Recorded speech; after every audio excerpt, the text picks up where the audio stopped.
The sky above the shattered planet of Therun was stained black with smoke and plasma fire. From the trenches carved deep into the crust to the ruined cities, torn apart by orbital strikes, the war had been grinding for months. The locals, frail, four-armed beings called the Velthar, were barely holding the line. Their weapons were ancient, their leadership fractured.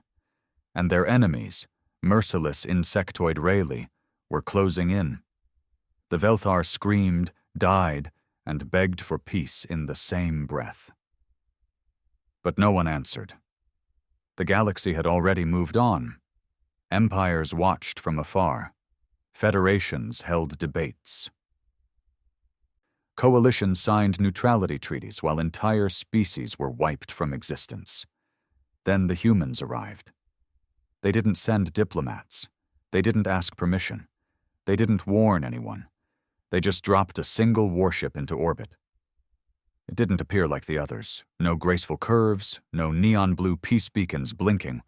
It looked like a slab of metal torn from hell itself. Jagged. Massive. Silent. Its engines didn't hum. They growled.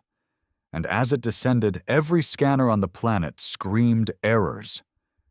The Velthar didn't understand it. The Rayleigh did. They froze. In the trench, Private Renek, a young Velthar soldier with one broken arm and a dying brother beside him, lifted his head to the sky and saw it. At first, just a dark outline, framed by the fires of atmosphere. Then the shape grew, filled the clouds, and swallowed the sun. The humans had come. Down in the shadows of the eastern warfront, Commander Kaine stood at the observation deck of the Axiom Vengeance. His face was carved from years of war, square-jawed, unshaven, with a scar across his left cheek that never quite healed. He didn't blink as the view shifted from high orbit to battlefield detail. The destruction was obscene. Children's bodies. Burnt-out hospitals, civilians used as shields. The Rayleigh weren't conquerors. They were exterminators. He clenched his fist. Behind him, his operations officer, a quiet woman named Rayla, spoke without turning from the console. Targets locked. Local life forms unable to defend. Protocol suggests engagement now. Kaine didn't answer. He wasn't thinking protocol. He was thinking about Terra, about the last message from Outpost 17 before the Rayleigh burned it down, killing every last human in it. He exhaled slow. Burn them. On the surface, the Rayleigh's front line collapsed in seconds, not from gunfire, from presence. From the sound of the warship's engines, from the gut instinct every species develops when a predator enters the field. And then, the dropships came. They weren't sleek, they weren't shiny, they looked like shipping crates with thrusters, but they hit the ground like gods hurling thunder, and when the hatches opened, humanity walked out wearing matte black armor, covered in the dust of war and the blood of older battles. No slogans, no chants, no mercy, just orders. Secure the zone. No survivors. Renek watched in awe as a human soldier, towering in comparison. Faceless behind a dented helmet, stepped over a pile of burning Rayleigh corpses like they were trash. The rifle in his hands hissed, then spat white-hot plasma. Another Rayleigh exploded in a puddle of limbs and acid blood. The humans didn't celebrate. They didn't pause. They just moved forward, precise and unstoppable. The galaxy froze, not just on Therun, but across star systems, in every command center on every pirate ship, in every neutral council room where smug aliens once scoffed at Earth's chaos and primitive tech. Feeds went silent. Analysts replayed the footage in shock. The warship, the landing, the methodical, soul-crushing silence of humanity's march. One broadcast leaked out from a dying Rayleigh comm channel before it went dark. Do not engage the Terrans. I repeat, do not engage the Terrans. You will die. Down on the planet, Kaine stepped out of his own transport and looked at the ruins with calm hatred. This wasn't a rescue. This wasn't justice. It was something older, colder, a warning. He walked through the ash, past shattered bones and whispering winds, and whispered to himself, "They never learn." The scorched earth of Therun cracked beneath Kaine's boots. Every step kicked up dust and fragments of things that used to matter, pieces of toys, old weapons, melted bones. He paused near a crater where something that once resembled a Velthar child had been reduced to shadow and ash. His jaw tightened. "Commander Kaine?" Rayla's voice came through his earpiece, calm, mechanical. "Rayleigh movement detected in the southeastern quadrant. 3 clicks out. Estimated squad size, 40. Mixed infantry. Orders?" He didn't answer immediately. His eyes scanned the skyline, caught in the black silhouette of his own warship hovering like a curse above the planet. It wasn't beautiful. It was terrifying. And that was the point. Humanity had learned that in this galaxy, beauty didn't earn you respect, only fear did. "Send in Reaper team," he said finally. "No survivors." "Confirmed." He looked to his left. A squad of Terran soldiers moved with silent precision through the ruined streets. There were 6 of them, each in matte black adaptive combat armor, their faces hidden behind visors that read thermal, EM, and enemy IFF data in real time. Their leader, a man called Harlow, gave Kaine a nod and raised a hand signal to his team. They disappeared into the fog like ghosts trained in hell. Kaine didn't follow. His role wasn't in the squads anymore.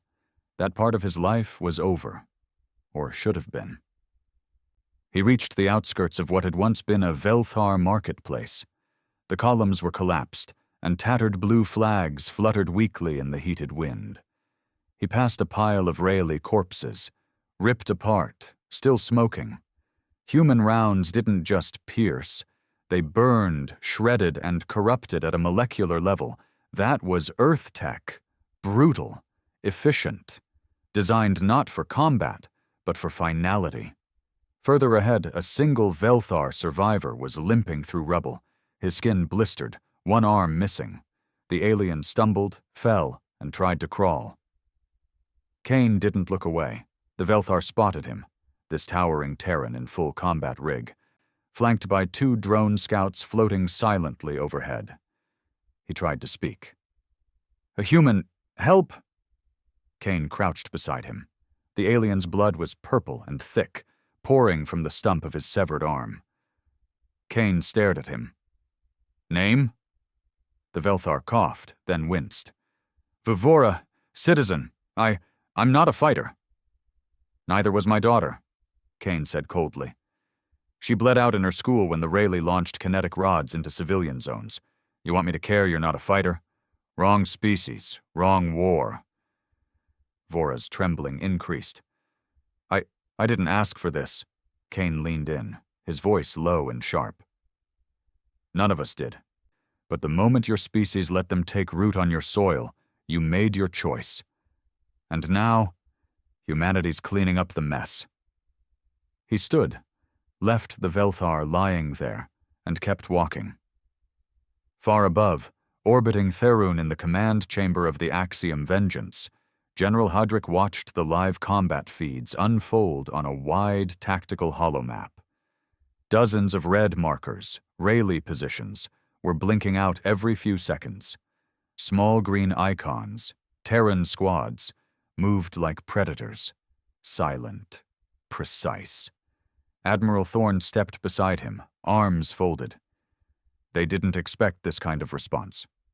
"They never do," Hodrick replied. "They think of us like some primitive pack of apes with tech we stole." "Well, they're half right." Hadrick's lips twitched. "Yeah, except we didn't steal it. We built it after they burned our colonies and bombed our moons. We built it after they wiped out the Sol Accords. Every life they took made us harder, smarter, more ruthless. Thorn nodded slowly. Commander Kaine's on the ground. I know. That wasn't my call. You don't agree with it? I'm not paid to agree, but putting a man like Kaine back in the dirt. He paused. That's letting a war dog off his leash. Sometimes that's exactly what we need. Back on Therun. In the southeastern Warzone, Reaper team was already knee-deep in blood. They hit the Rayleigh like a shadow bomb. The bugs never saw them coming. Human cloaking wasn't optical. It was thermal distortion, EM scrambling, sound suppression. You couldn't see a Terran spec ops unit until they were already shooting you in the face. Harlow signaled with 2 fingers.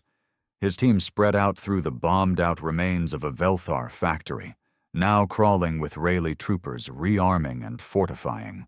They were laughing, if the sound their mandibles made could be called laughter.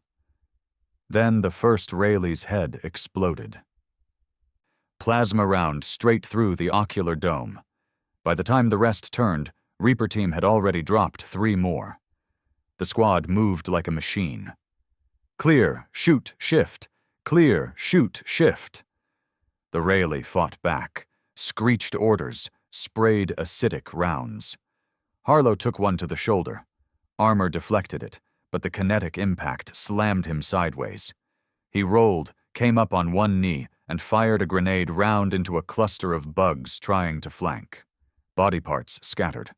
A screaming Riley tried to crawl away, half its thorax gone. Another Terran, Callum, walked up and calmly crushed its skull under his boot. 15 minutes. That's how long it took to wipe out all 40, Harlow reported in. Sector secure, Rayleigh zeroed. No civvies. Kaine's voice came through, cold and low. Proceed to next vector. Elsewhere, in a neutral space station orbiting the Amaran Belt, a Galactic Council emergency session was in chaos. Dozens of species, hundreds of diplomats, screens flashing with footage of Earth's warship, replays of human soldiers tearing through the Rayleigh like a plague of death. Ambassador Del Tuck of the Therun Collective slammed his claws on the table. This is madness. Humanity has violated 5 interstellar laws of warfare. Councillor Rithari of the Zarathi sector shook his head. You're missing the point. This isn't a violation. This is a declaration. What declaration? Rithari stared grimly at the screen. That Earth is done waiting. Back on the surface, Kaine approached a Rayleigh prisoner. It was bound, hands nailed behind its back with carbon rods, twitching from shock. Its chitin armor was splintered. Its mouth was still dripping green saliva. But it was alive. Barely. He knelt beside it. You were part of the unit that hit Outpost 17, weren't you? The creature hissed. I was there, Kaine said. I got the message from my wife 15 seconds before she died. She told me what you did to the survivors, how you left the kids in a fire pit, how you peeled the skin off the medics. The Rayleigh chittered something in its guttural tongue. Kaine smiled. It wasn't friendly. He reached into his pack and pulled out a small black device. You know what this is?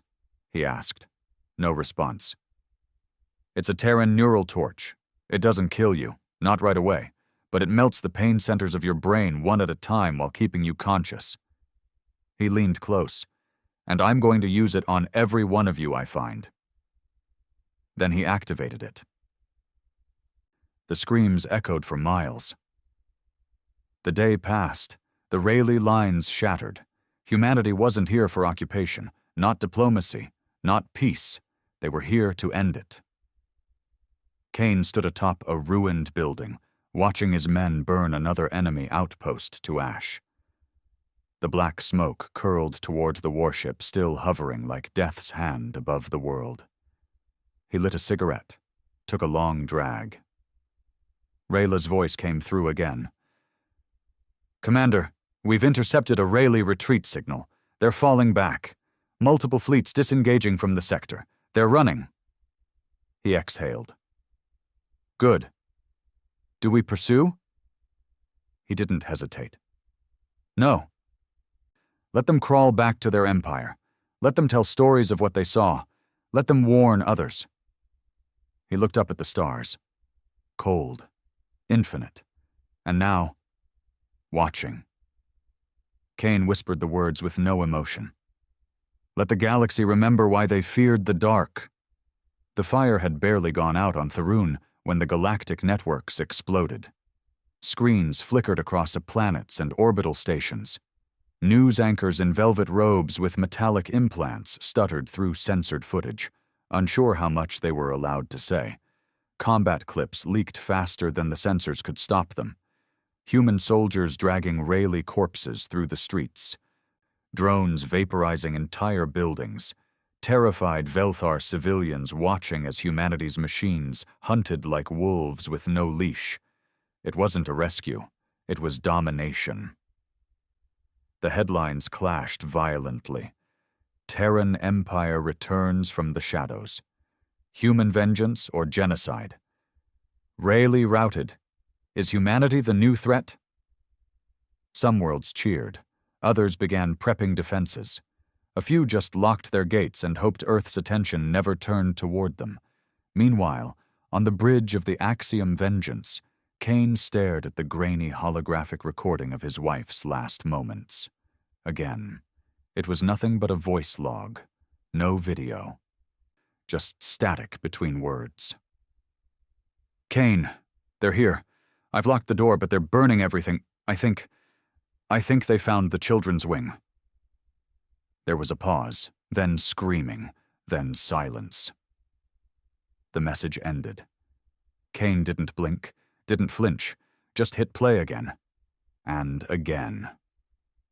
Rayla finally entered the command deck, her boots soft against the black steel floor. She paused behind him, unsure if she should speak. Kaine, she said finally, there's movement in the eastern ruins, not Rayleigh, something else. He stood, slow and heavy. Another alien cleanup crew? Not military, a scouting team. Velthar, no weapons. Civilians. Kaine didn't respond. She waited. Then added, you should see them. The wind had picked up again, carrying dust and flakes of ash that didn't belong to any season. In what was left of the Therun Eastern District, a group of Velthar emerged from hiding. There were 9 of them. 2 elders, 4 young adults, and 3 children. Skin blistered, eyes sunken, but alive. They had watched the human cleansing operation from cracks in bunker walls and shattered apartments. They had expected fire and death. But now they stood silently as Kaine approached them, flanked by 2 Terran soldiers. One of the Velthar elders stepped forward, trembling. He bowed deeply, then dropped to one knee. Kaine narrowed his eyes. What are you doing? I am grateful, the elder rasped. I watched the Rayleigh kill my children. I watched them rip through our temples, piss on our dead. And I watched your kind do what no one else would. Another Velthar, taller, younger, stepped forward too. This one didn't bow. He looked Kaine in the eye. You came not to save, but to punish, he said. And they ran, not because of mercy, but because of fear. Kaine nodded once. Then you understand. The young Velthar hesitated, then asked, but what will you do to us now? Kaine said nothing. Rayla spoke for him. We're not here for you. This planet was a nest. You let it fester, but you weren't the one spreading it. That said, she paused, then glanced at Kaine. He answered coldly, stay out of our way, or we treat you like them. There was no protest, just silence and quiet understanding. Later that evening, Kaine sat alone in the belly of the Axiom, inside the weapons vault. It was cold, dark, and nearly silent. He sat on a crate of sealed plasma charges, his helmet resting beside him, his head low. A picture flickered in his hand, a cracked and dirtied photo of his daughter. She had been 7 when they killed her. Hair in crooked braids, missing 2 teeth. She'd once asked him if aliens liked cartoons. He had laughed once. Now he couldn't remember what laughter felt like. He was so deep in his thoughts he didn't hear Commander Reeve enter. "You're not sleeping again," Reeve said, leaning against the wall. "Rayla's worried." "I sleep when the job's done." "The job's never done, Kaine. You know that. There's always another hive, another war zone, another burned colony to avenge." Kaine looked up. "And I'll go to every single one." Reeve didn't flinch at the fury behind his voice. "I know. That's what scares the hell out of me." They sat in the silence for a moment. Then Reeve added, "You heard about the Council's reaction? I don't care what they think. They called us a rogue faction, said Earth's response was unmeasured and disproportionate." Kaine's laugh was dry. "Disproportionate, right." "There's talk," Reeve said. "They might move to classify Earth as a hostile system. Blockade, sanctions, maybe worse." Kaine's expression didn't change. "Then they can come. Let the whole galaxy come. Let them find out the same way the Rayleigh did." Reeve sighed. "You're not the same man you were on Outpost 17. I buried that man next to his family." Elsewhere, deep in the ruins of a fallen Rayleigh command center, an emergency distress beacon blinked weakly. A transmission pulsed out in fractured waves. "This is High Marshal Krez. To the Prime Hive. We were unprepared. They are not what the archives claimed. Human fleet is not just military. They are wrath." The transmission skipped as the dying Rayleigh commander bled from multiple wounds. He coughed a thick stream of acid-black blood and leaned close to the camera. "They have no fear, no diplomacy, no hesitation. Their leader, Kaine, he is vengeance incarnate. You must prepare, or everything falls." Then the feed cut. The message was received. The Rayleigh Prime Hive watched in silence, and for the first time in recorded Rayleigh history, they hesitated. Back aboard the Axiom, a private briefing took place between Admiral Thorn, Rayla, Reeve, and Kaine. The room was low-lit, cold, and carved from reinforced armor plating. Not a speck of decoration, only data. Thorn didn't waste time. "There's chatter. Coalition forces are organizing. They're calling it a peacekeeping initiative, but it smells like a military formation." "They're afraid of us." "They should be," Kaine muttered. Rayla's voice was softer. "You don't care if we start another war, do you?" "I care if we finish it." Thorn laid out a map. "The next target is not confirmed, but intelligence shows Rayleigh ships falling back toward the Drogan line. Civilian populations along that border are being evacuated. The bugs know we're coming." Reeve folded his arms. "And the Council?" "They're planning a blockade. They think they can isolate Earth." Kaine's eyes burned. "Let them try." But Thorn cut in. "No. If they blockade Earth, we lose our home, our families, our supply lines. This has to end before it escalates." Kaine stepped forward. "You're pulling us out?" "I'm telling you to strike the heart," Thorn said, locking eyes with him. "One mission, one final burn.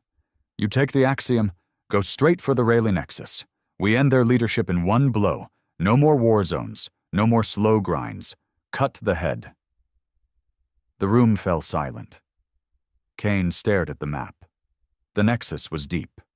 Far beyond Council-allowed travel lanes, it was a suicide run. But suicide was something Kaine had already died for. He looked at Thorn. "Give me the route."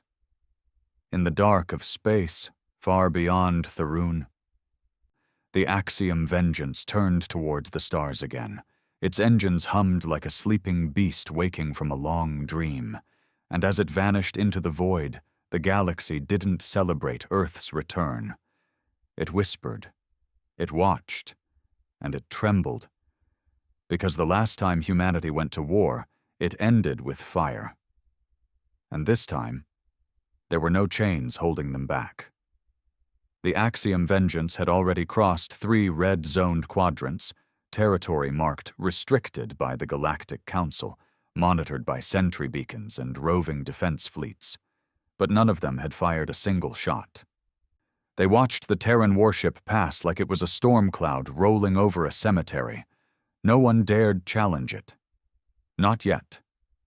Inside the command bridge, Kaine stood alone, staring through the thick, transparent alloy that separated him from the stars. The void stretched endlessly. Cold. Black. Infinite. He didn't flinch at the occasional tremor as the ship's gravitational core corrected itself. He didn't sleep anymore. He barely ate. What little humanity he still had was starting to bleed out of him. Rayla's voice came over comms, but he didn't turn to look.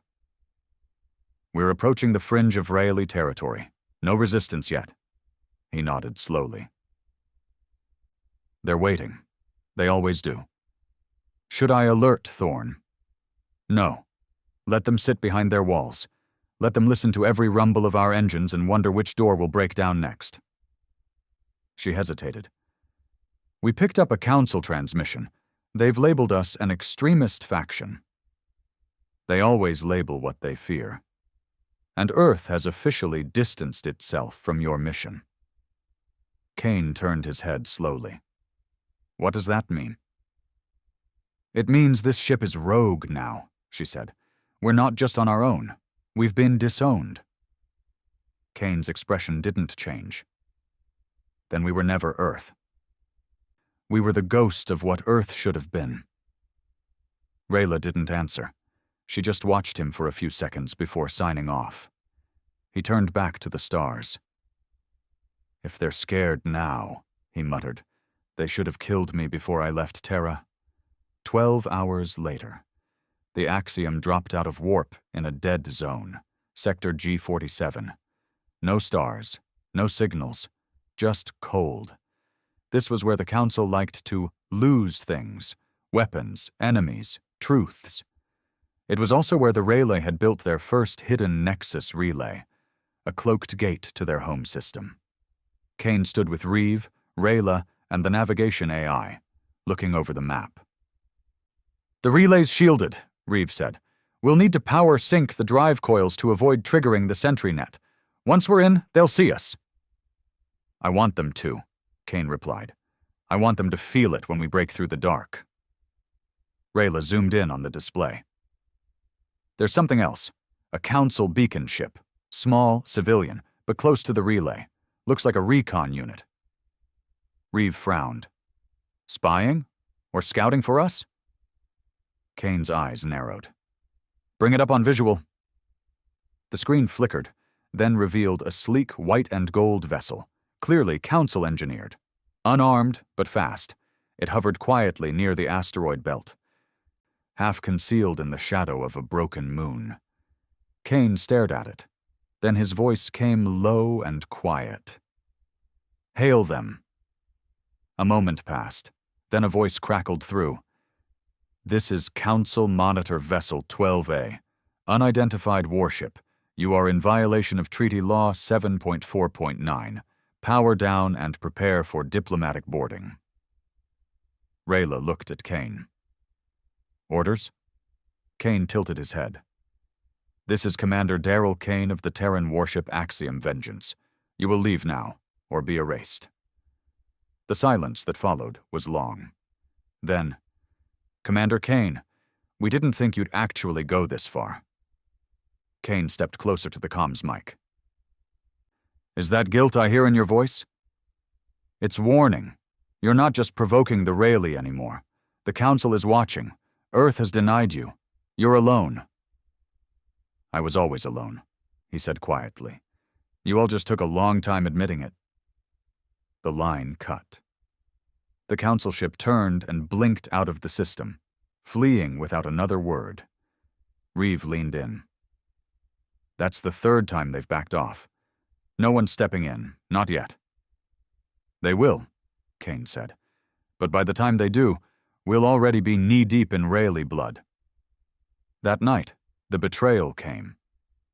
Kaine was in the war room, mapping routes through the relay when alarms blared. Unauthorized systems breach, core access override, Deck 7 lockdown. He snapped up. Who's in the core? Rayla's voice came in, urgent.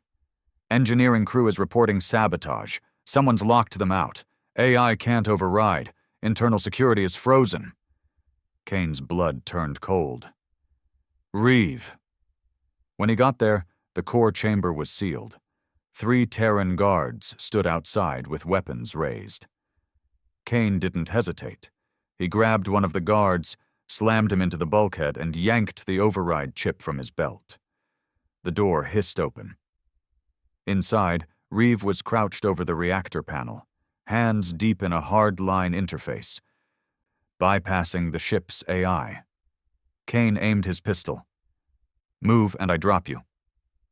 Reeve turned slowly. There was no fear in his face, just calm. I'm not here to destroy the ship. Then what the hell are you doing? Saving humanity from itself. Kaine stepped closer, pistol steady. That's funny. I thought I was the one doing that. Reeve rose to his feet, hands raised. You've already gone too far. Earth isn't behind you. The Council is preparing a strike. If we hit the Nexus now, if we kill the Rayleigh leadership, we push the entire galaxy into a civil war. They started it, Kaine growled. They burned our colonies, I know. But we were supposed to show them we were better, not become worse. Kaine's finger trembled on the trigger. Better? You want better? My wife was crucified on a school gate. My daughter had to listen to it before they torched her alive. I know, and I wept for them.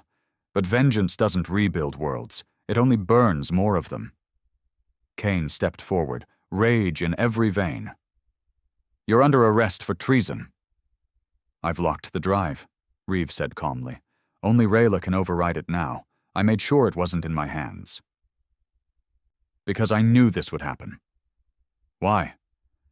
Because I loved Earth before it became this monster you're turning it into. The silence hung like a blade. Kaine didn't shoot. He just said, take him to the brig.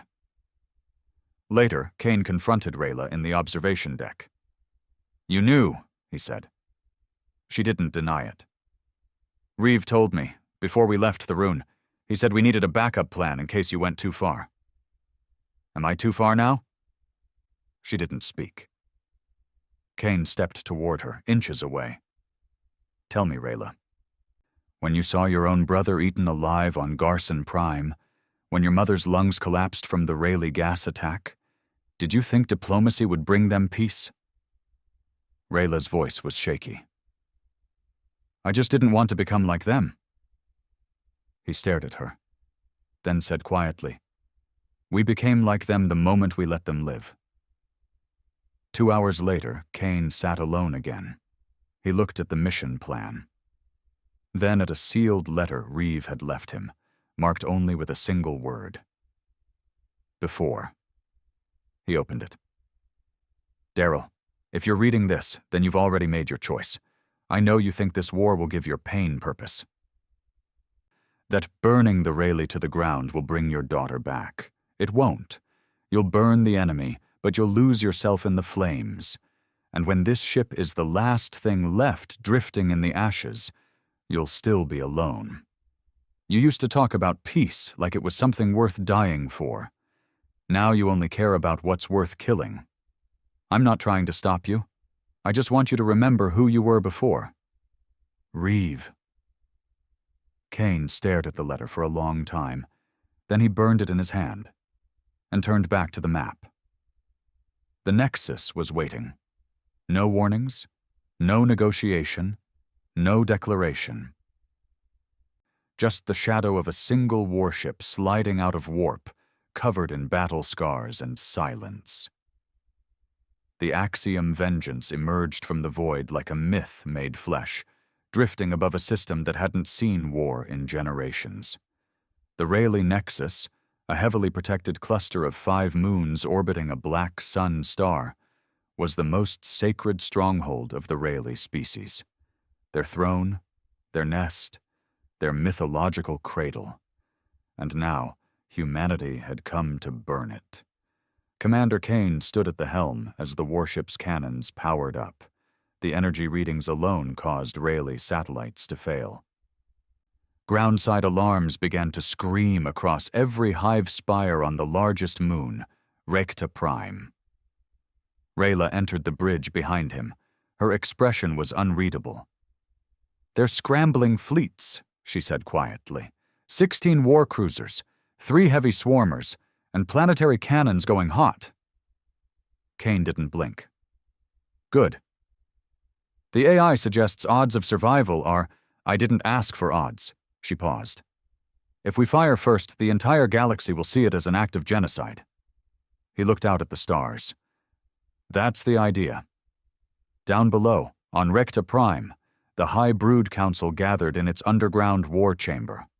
The Rayleigh shrieked in furious tones, their mandibles twitching in panic, all 12 limbs quivering in shock. The lead strategist, Hive Master Gorge, stabbed a claw into the air, screeching through a translator. "We told the galaxy! We told them humanity was unstable!" The others snapped and clicked. "We underestimated them. We triggered them too early, before their decay was complete." Another roared. "We broke their bones and expected them not to sharpen them into knives." On the wall, a feed showed the Axiom vengeance above them, silent and still, as though deciding whether to speak or to smite. Gorge snarled. "They cannot reach the surface. No Terran must set foot on the Nexus.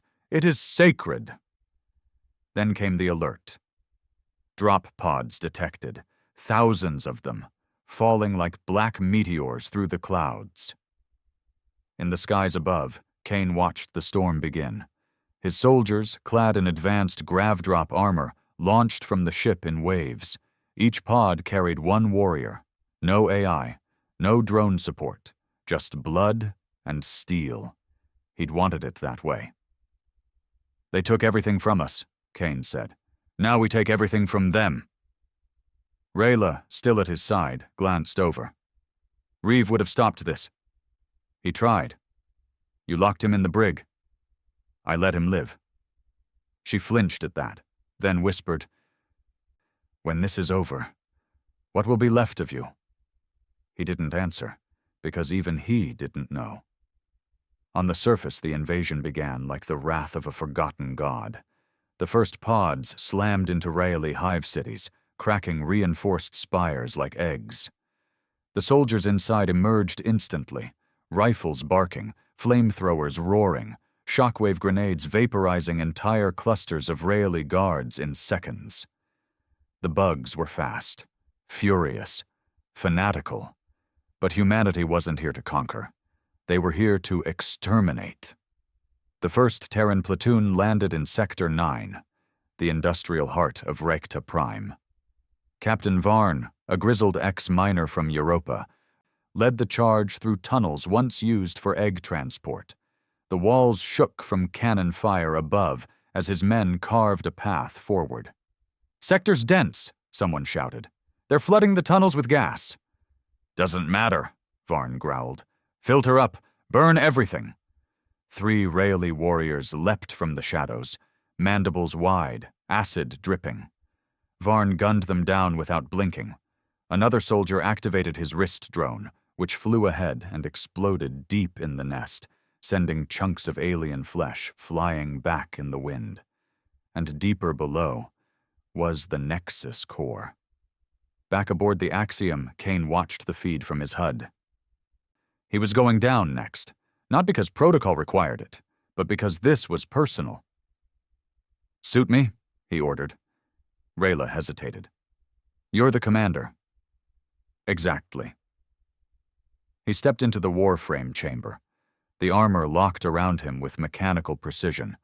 Black titanium plates, neural response implants syncing with his spinal cord, helmet seal engaging with a hiss. The AI flickered into his visor. Vital signs nominal. Weapons hot. Gravitational reentry, green. Rayla met him one last time at the launch gate. I won't stop you, she said. I know. But someone has to ask, why? Why burn their homeworld? Why risk this? Kaine paused in the doorway. They called it a war, he said. But it was never war. It was a message. What they did to us wasn't about conquest. It was punishment. They wanted to teach us our place in their galaxy. He looked into her eyes. Now I'm teaching them theirs. Then he dropped. The descent was violent. His pod hit atmosphere like a bullet, flames licking the hull, wind screaming against the metal.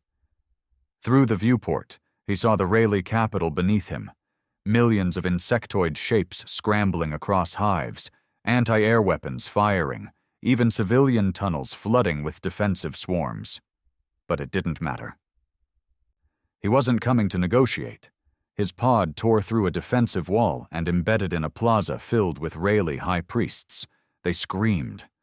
He stepped out and opened fire without a word. The plaza became a graveyard in seconds. Kaine moved with machine precision, clearing corners, checking thermal readings, unloading round after round into anything that moved. His body was on autopilot, but his mind was on fire. Flashes of his daughter's screams echoed in his skull. Her voice, her last message. "Daddy, where are you? I'm scared." The rage came harder. He stormed through the Nexus corridors, black stone and green bioluminescent roots lining the walls, until he reached the inner sanctum. And there, he found them. The Rayleigh queen brood. It didn't look like a queen from Terran mythology. It was long, fleshy, covered in black ridges and swollen glands, eyes clustered in a circular crown. It floated in a semi-liquid pod, protected by hundreds of guards. It turned toward Kaine and spoke, but not aloud. It entered his mind. "You came for revenge." He raised his rifle. "You will not find peace here, human. You will find only emptiness." He fired. The rounds bounced off the mental shield. A wave of force hit him like a sledgehammer, throwing him across the chamber. "You lost your child." I know her screams. I remember the taste of her fear. Kaine roared. And something in him broke. He lunged, not as a soldier, but as a father, a man consumed by something beyond war. He pulled a detonation spike from his armor, slammed it into the Queen's pod, and activated it. "You doom your species with this act." "I already buried my species," he whispered. "Now I'm burying yours." He dove back as the explosion ripped through the chamber. The Queen shrieked. The guards died in an instant. Acid and flame filled the hive's sacred core. Above, every Terran unit heard the blast and cheered. Back on the Axiom, Rayla stood in silence. The feeds had gone dark. "Kaine's signal is gone," the AI said. Rayla's face didn't change. "Reactor destabilization detected. Hive collapse in progress. Recta Prime is falling." She whispered, "So, he did it." The bridge crew didn't speak. There was nothing to say, because outside, the Rayleigh fleets were retreating. Hundreds of ships turning away from battle, fleeing deeper into space, directionless. The hive mind was broken, their queen dead, their homeworld burning. Humanity had done it. They had shattered the most feared species in the galaxy. But at what cost? Rayla looked out the viewport and didn't see a hero. She saw a ghost, and for the first time since the war began, she felt hollow. Aboard the Axiom Vengeance, 3 hours after detonation of the Rayleigh Nexus core, the war room was silent. Not the kind of silence that brought peace, but the kind that follows a disaster so overwhelming the soul forgets how to speak. Rayla stood over the central holomap as red dots disappeared one after another, Rayleigh ships turning to vapor, Rayleigh colonies sending distress signals, Rayleigh civilian channels flooding with one phrase, translated in hundreds of dialects. The Queen is dead.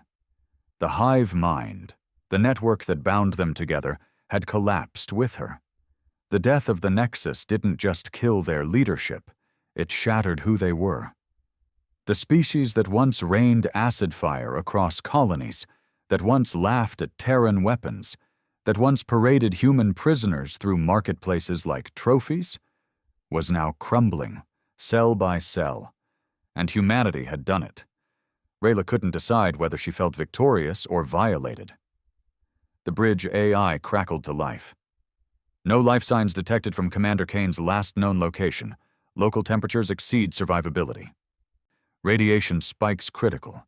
Estimated probability of survival, 0.4%. She didn't flinch. She had expected that. But the part of her that still remembered the man before the war, before the darkness swallowed him whole, before the rage had made him more weapon than man, still hoped. Deep inside the ruins of Recta Prime. The dust hadn't settled. The Queen's chamber was a wreck of black sludge, broken organic supports, and cracked telepathic crystals humming with dying echoes. Smoke curled upward like incense from hell. And in the center of it, movement. A pile of alien resin shifted, then burst apart. Kaine pulled himself free. Bleeding from a dozen cuts, half his armor shredded, one eye swollen shut. The explosion had thrown him clear of the blast, slammed him through 2 walls, and buried him in a decaying brood pit. He should have died. He kind of wished he had, but something in him refused to go. He stood slowly, bones screaming, lungs rattling, and looked around at the charred husk of the Queen's remains. Her body was still twitching, small fibers snapping with every spasm. Kaine limped forward, leaned in. "Remember her voice, you bastard?" he whispered. "My daughter? You don't anymore, because now you're just meat." Then he turned and staggered out of the hive. Aboard the Axiom bridge, 5 hours later. "Rayla, incoming signal." She whipped around. "From where?" "Ground level. From the surface." Static filled the speakers. Then, "Rayla, this is Kaine." She froze. The entire bridge stopped breathing.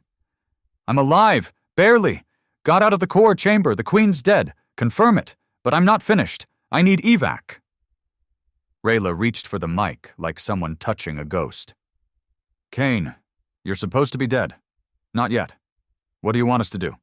Send a drop shuttle. No escorts, just pilot and medkit." She narrowed her eyes. "That's suicide. We don't even know what's left down there." "I do. I've seen it." "Seen what?" The end. 1 hour later, extraction zone. The Axiom's med shuttle dropped into a shattered crater on Recta Prime, scanning through toxic gas and broken metal spires. Kaine emerged from the mist, staggering but unbroken. His armor was more blood than black. His rifle was melted, but his eyes were burning with something even the Rayleigh Queen hadn't managed to kill. He collapsed onto the shuttle ramp. The pilot didn't ask questions, just flew. Medical Bay, Axiom Vengeance. 12 hours post-rescue, Rayla stood beside his recovery pod. Kaine was strapped in, sedated but half-conscious. IVs ran into his neck. Biofoam lined his wounds. A medical AI whispered soft vitals into the air. "Why didn't you stay dead?" she asked him. His eyes opened slightly. "I still have work to do." "You ended the war." "I ended a queen," he rasped. "Not the war." She leaned closer. "They're running. The Rayleigh are fractured. The galaxy is in chaos. Earth is in hiding. You broke everything." "Then maybe now they'll finally listen." "To what?" He didn't answer, just closed his eyes again. But inside his mind, he could still hear his daughter's voice, and it kept him awake. Elsewhere, in deep council space, the Galactic Council's emergency chamber was in uproar. Diplomats from the Vari clans screamed across the table at the Yovari emissaries, accusing them of funding Rayleigh tech. The Zarathi slammed their claws on the table, demanding sanctions. The human ambassador, nowhere to be found. Footage played on repeat behind them, the Axiom hovering over Recta Prime, the swarm fleets retreating, and the Queen's psychic death cry captured in echo waves. Someone finally stood. A small, gray-skinned creature with golden eyes. Counselor Trin. He raised one hand. Silence fell. We watched Earth burn. We let the Rayleigh make examples of them, and we mocked them for their grief. He turned to the room. And now they've made an example of all of us. Aboard the Axiom. 6 days later, the crew was split. Some saw Kaine as a savior, the man who broke the monster's spine and gave humanity back its pride. Others saw a war criminal, the man who dropped a match on a species and walked away from the ashes like it was nothing.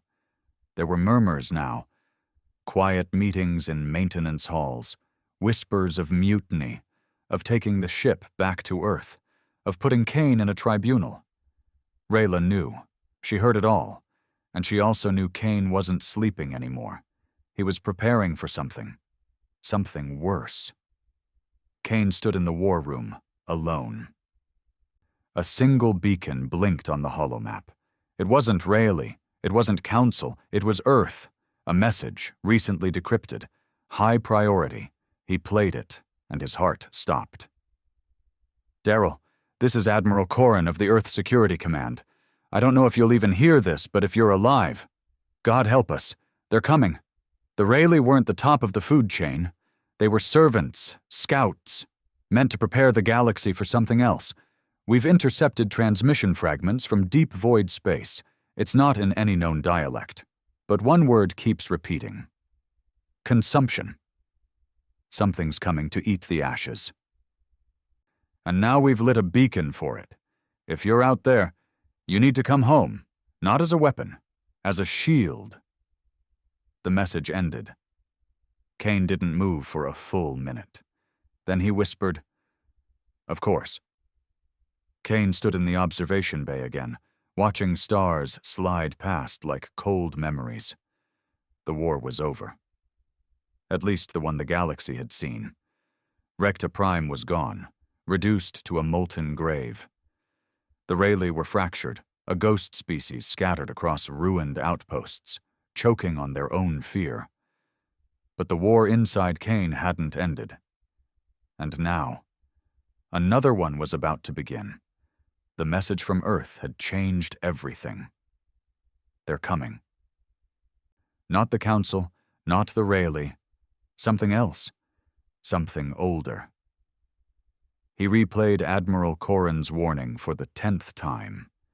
Listened to the static-heavy fragments from deep space scanners, the garbled shrieks, the unreadable symbols, and the one word that chilled his blood more than anything the Rayleigh Queen ever whispered. Consumption. The Rayleigh were just scouts. Pawns. He had killed the Queen. But maybe all he'd done was clear the stage for something worse. Behind him, the doors opened. Rayla stepped in, her voice low. "We need to talk." Kaine didn't turn. "I figured. There's unrest, crew meetings. A list circulating with names. Yours at the top.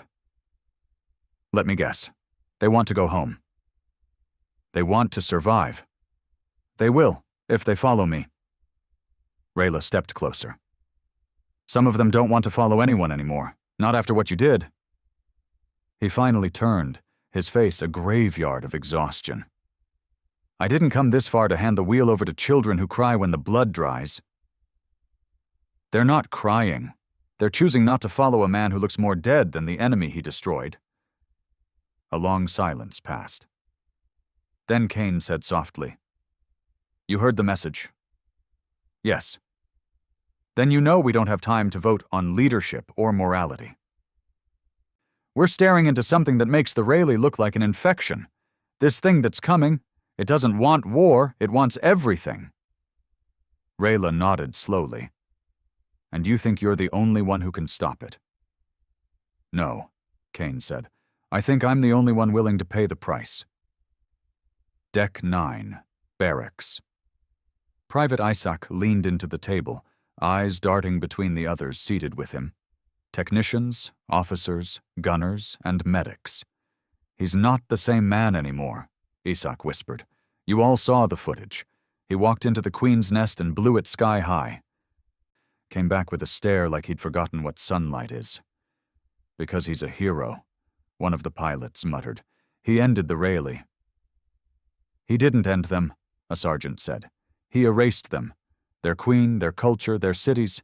That's not war. That's extermination. We all voted for this mission. We voted for retaliation, not genocide." Silence. Then Isaac said it. "We need to take the ship back." Meanwhile, deep void. Scanners activate the Axiom's long-range sensory array triggered, unprompted. The ship's AI switched to red alert protocol. Something had breached the edge of mapped space, past the Draff expanse, beyond the old Rayleigh border. No known warp gate, no signature. But it was coming fast, faster than light, faster than physics allowed. A signal burst pierced the system. Untranslatable data. Biological pulses detected. Mass, planetary. Term, reaping seed. The AI triggered a system-wide notification. Unknown entity approaching. Estimated contact, 48 hours. Command deck. Rayla slammed the report down on the table in front of Kaine. "It's real," she said. "It's coming. Something massive. Something alive." Kaine's jaw tensed. "How big?" "Planet scale. Bigger than the Axiom. Maybe bigger than Earth. And it's not sending standard warp signals. It's like it's burrowing through reality." Kaine stood, pacing. "Where's it heading?" Rayla hesitated. "Vector is shifting. Right now it looks like it's headed toward..." She swallowed. "Toward Sol." Kaine stopped walking. The galaxy froze when they came. Now Earth would burn, and no one would stop it. Unless he did. "We intercept it," he said. Rayla looked up sharply. "We don't even know what it is." "Doesn't matter. We don't let it touch Earth." She stepped toward him. "Kaine, listen to me. We don't even have the crew. Half of them want to go home. Half are planning to remove you. You go to war now, and we might lose the ship before the first shot." "Then I find the ones who'll follow me," Kaine said coldly, "and we put the others in the brig." Rayla's voice dropped. "That's not command. That's a coup." Kaine looked her dead in the eyes. "Survival is a coup." An hour later, mutiny. The Axiom shook with internal sirens. Doors sealed, lights turned red. Crew loyalty had fractured clean down the middle. Isaac and 30 others made their move, attempting to seize engineering and lock out the command codes. They almost succeeded. Almost. Kaine led the counterstrike himself. Helmet on, rifle in hand. No speech, no warning. The first traitor he found, he shot in the leg, then in the shoulder, then stepped over him without pause. By the time they reached the reactor room, 12 were dead. "Drop your weapons!" Rayla shouted as she stormed in behind Kaine, her own sidearm raised. Isaac hesitated, his eyes locked with Kaine's. "We were only trying to stop you before you got us all killed." Kaine aimed his rifle. "You failed." Bang. Isaac dropped. The rest surrendered. Later, command deck bodies had been moved, blood cleaned, the ship's control was secured. Kaine leaned over the command interface, hands gripping the edge. Rayla stood beside him, breathing hard. "You killed him." "He was going to kill Earth. He was trying to save it." "No," Kaine said. "He was trying to save himself." Rayla stared at him. "You think you're the last good man," she said quietly. "But you're just the last man who doesn't care what good means anymore." Kaine didn't deny it. He just said, "Plot course to intercept." The edge of known space. 18 hours later. The Axiom Vengeance drifted through the black, weapons hot, scanners pulsing. Then they saw it. The reaping seed. It wasn't a ship. It wasn't even alive by normal standards. It was a floating sphere of flesh and iron, miles wide, covered in tendrils and glowing with white, hot eyes. It didn't have engines. It didn't need them. It drifted like a dead god through space, and everything in its path disintegrated: asteroids, debris, radiation clouds. As they watched, a stray Rayleigh refugee ship appeared from a blind spot. The seed fired a single pulse, not a beam, but a ripple of energy that bent light itself. The Rayleigh vessel didn't explode. It unraveled, melted from the inside out, reduced to static particles in a heartbeat. The crew on the Axiom stared in horror. Rayla whispered, "What the hell are we looking at?" Kaine's voice came from behind her. "Judgment." The Axiom vengeance hovered before a nightmare made real. The reaping seed pulsed with alien life. It wasn't alive in any way the crew understood, but it moved, devoured, and expanded like a living thing. Its surface was an ever-shifting mass of flesh-metal plating and glowing biological structures. In its core, a white sphere like a blind eye, unblinking, ancient, endless. The bridge was silent. Kaine stood at the center, bloodshot eyes fixed on the thing that had made the Rayleigh look like scavengers. The seed had no face, but he felt like it was looking straight into him, not just at his body, but into his bones, his rage, his losses. It knew him, and it was hungry. Behind him, Rayla whispered, "It's not trying to communicate. It's not scanning us. It doesn't care." Kaine responded, "It doesn't see us as enemies, just as fuel." Earth Command, High Orbit Defense Grid Transmission Log, classified. This is Admiral Karan to any surviving Terran fleet in range. We are preparing the last fallback line. Mars colonies are being evacuated. Orbital batteries are at 42%. The seed is now 7 hours from Sol. If the Axiom vengeance is alive out there, we need you now. Or this becomes humanity's last sunrise. Aboard the Axiom Vengeance War Council. 5 hours until Intercept Kaine stood over the table, armor half-donned, chest plate hanging from one shoulder. "We don't have enough to kill it," Rayla said flatly. "Our railguns won't penetrate the outer shell. Plasma cannons? Maybe scratch the surface. It took out a Rayleigh cruiser with a single breath." Kaine's expression didn't change. "We're not here to win. We're here to stop it, delay it, long enough for Earth to fire every goddamn rock they've got." Reactor Chief Morrow entered, face pale. "We could trigger the singularity core, blow it, overload the warp drive, collapse the space around us and pull the seed in." Rayla blinked. "That'd kill everyone on board." Morrow nodded. "And maybe buy Earth 2 more days." Silence. All eyes turned to Kaine. He didn't speak, just turned, walked to the viewport, and stared into the abyss, then finally said, "Prep it." Shipwide announcement. Commander Daryl Kaine. "This is your commander. You all know me. You've followed me through fire, blood, and silence. You followed me to the Rayleigh homeworld and back. You saw what they did to our people. You saw what I did in return. Today, we're facing something worse. Something without hatred. Without desire. Something that simply consumes. This is not a battle for glory. It's a message that humanity, beaten, exiled, betrayed, never stopped fighting. We are going to fly straight into this thing's heart and tear it apart, even if it costs us everything. Because that's what we do. We fight back. And when the galaxy writes its history, they will say this: the galaxy froze. When humanity's warship darkened the skies of extinction itself. All crew to battle stations. This is our final burn. 30 minutes to contact the Axiom. Vengeance roared toward the reaping seed at impossible speed. The ship had shut down external lights.